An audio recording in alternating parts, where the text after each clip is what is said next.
एक नगर में जौहरी और उसका परिवार रहता था। अचानक जौहरी के निधन हो जाने के कारण उसके परिवार को आर्थिक संकट से गुजरना पड़ रहा था। कुछ दिनों के बाद परिवार के पास खाने के लिए भी पैसे नहीं थे, तो अंत में जौहरी की पत्नी ने अपना नीलम का एक हार बेचने की सोची। जौहरी की पत्नी ने अपने बेटे से कहा कि बेटा, यह हार लेकर जा और अपने चाचा जी की दुकान पर बेचकर कुछ पैसे ले आना। बेटा उस हार को लेकर चाचा जी के पास गया।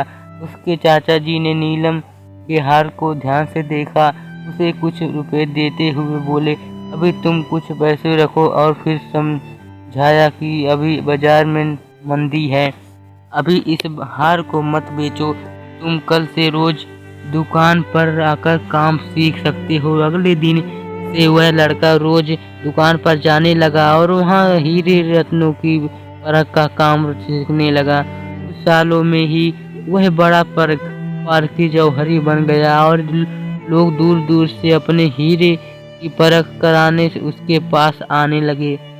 एक दिन उसके चाचा ने उससे कहा कि अब बाजार बहुत तेज है, तो वह नीलम का हार ले आए जो उसकी माँ ने अपने खराब दिनों में बेचने को कहा था। वह लड़का जब अपने घर पर रखे हुए हार को देखा तो वह समझ गया कि यह हार नकली है। जौहरी के लड़के ने वह हार घर पर ही छोड़ दिया। वापस दुकान पर आने के बाद जब चाचा ने पूछा हार नहीं लाए, तो उसने कहा वह नकली हार था।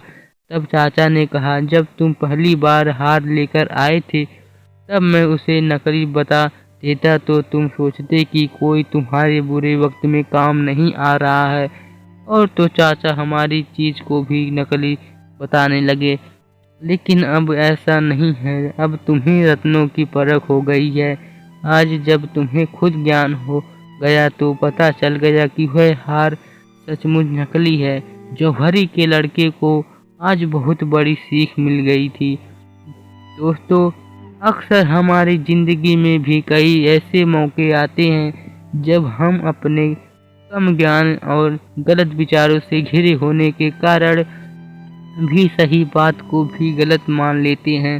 कई बातों पर तो हम बिल्कुल भी भरोसा नहीं कर पाते कि वह बात सही भी हो सकती है। जैसे जैसे हमें उम्र बढ़ने या समय के साथ जब हमें उस बात का ज्ञान होता है, तब हमें एहसास होता है कि उस वक्त हम कितना गलत हो सकते थे।